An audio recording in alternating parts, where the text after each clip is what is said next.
mad that OVO signed PopCon. They're also mad that I was building with Movado back in the day. They're mad that, you know, I link with this person and that person and not them. Right. So, you know, some people also feel it. You can always tell when it's personal. Right. Fueled by personal gain that was never granted to them. It's interesting because, like, listening to your music is like you're super successful, you're one of the best to ever do it, yet you still have this chip on your shoulder. I remember listening to Diplomatic Immunity. You know, you had the line where you say you're black excellence, but it was come to you, it's not the same though.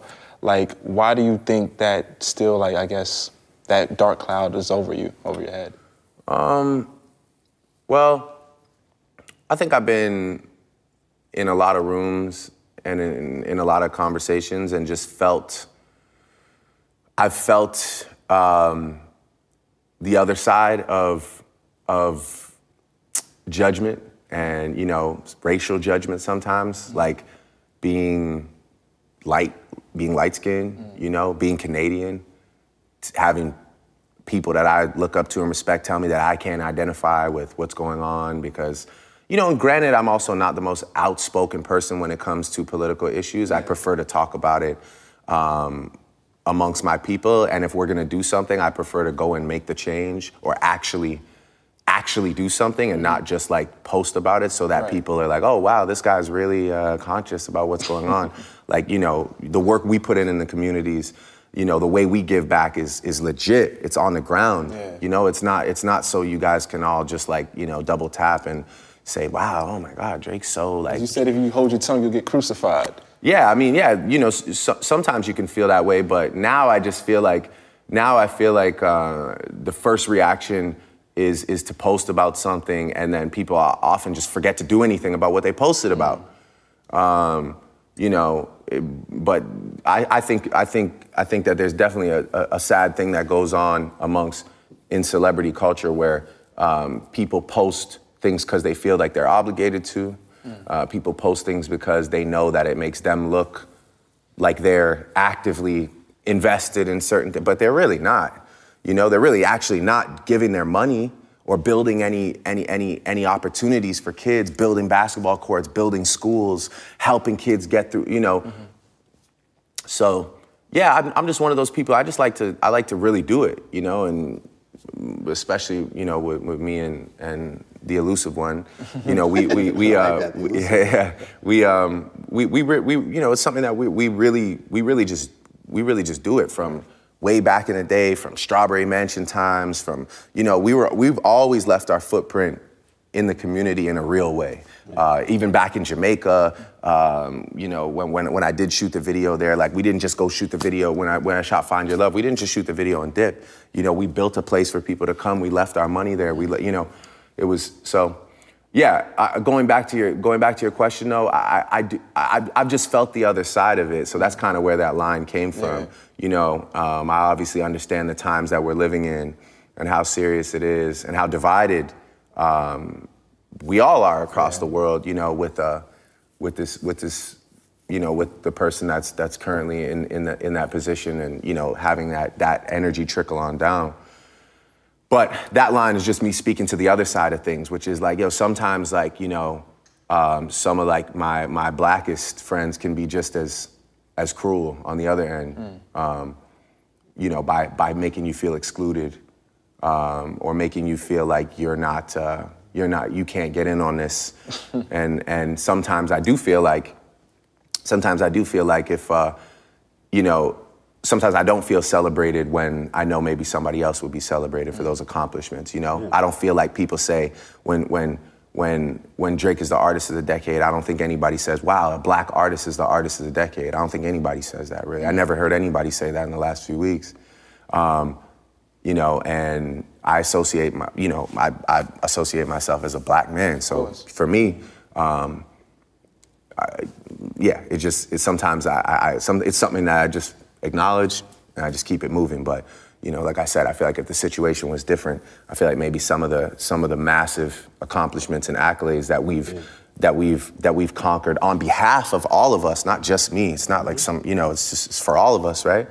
Just like how excited I am when anybody else in our space does something great, you know. Yeah, of course, there's a part of me that wishes that I was celebrate it a little more. But I mean, who wants to listen to me cry about being What do celebrated? you rank? I was going to mention, because we talked about Take Care. What do we rank when people celebrate? Talk about what records are classics or what albums are classics and those kind of hip hop standards. Like, do you view your catalog that way? Do you view like a Take Care a classic? Like, do you get caught up in that in any way, or do you try to stay objective about it? Well, again, like, I know that there's a narrative.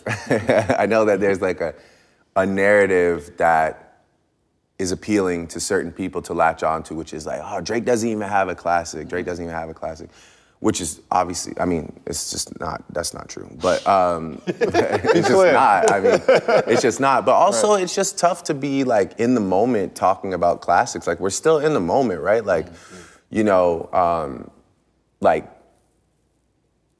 I have trouble defining what a classic is anymore. To me, a classic would be a body of work that shaped that year and the years afterwards, and had a massive, massive impact on the music being made, on the culture. You know, so in that regard, like, yeah, for sure, I think I have classic albums, you know. Which one? So Far Gone, Take Care? I think So Far Gone is definitely, it being technically my first, you know, recognized It's all projects offering. now, yeah. It's definitely a classic, I though. definitely think that. I definitely think Take Care, of course, was a big moment, you know. Was a class. It's like I don't like to give myself compliments, so it's tough for me to say it. I need somebody else to say. We'll talk to Hov. Hov loves to debate about where his albums rank, where the discography ranks. Like, to have this output in this decade, do you view your albums as like, these is just where I was at that time and this is my story, but I don't want to judge them amongst each other? Make sense?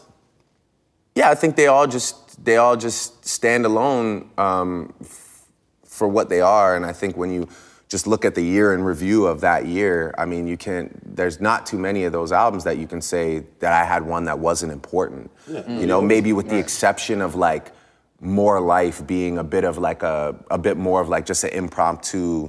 But like, you know, even for me, like, you know, even for me, obviously, If You're Reading This was a huge moment. And I think as the years progress, you know, Views and Scorpion will also be albums that you just can't really ignore based on the amount of songs on those albums that were important in the space in that year. You know, like, you know, Scorpion obviously is a high volume album, but you know, it's also like Nice for What, In My Feelings, God's Plan, Nonstop. It's a, you know, it's a lot of records. I was mad because my favorite Drake album is Nothing Was the Same. Yeah, and I feel that's like my favorite album too. Is that your favorite? Yeah. Why is it still your favorite? And I feel like maybe Kendrick's Ascension at the time, you know, was part of it, but I feel like it wasn't fully embraced as I thought it should have been.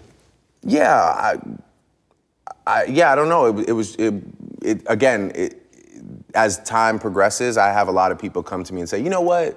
I like Nothing Was the Same better than Take Care.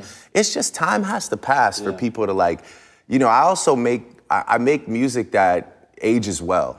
So sometimes you have to revisit some of the projects and realize how, you know, how well they were. Tuscan Leather still goes. Yeah, I mean, the reason why Nothing Was the Same is my favorite album is because of the fact that it was probably my most concise album, and within that concise offering was a lot of great shit. So it's like, you know, I didn't need to go make, for example, 25 songs at that time. I think there's like 15 songs on there or something, and it's like it's a great number. I just like where it sits, and I like the ratio of like, you know, there's not too many songs on that album that I can look back on and say like, I would have done something different there. You know, I really do like that body of work. Do you listen to some of your old stuff?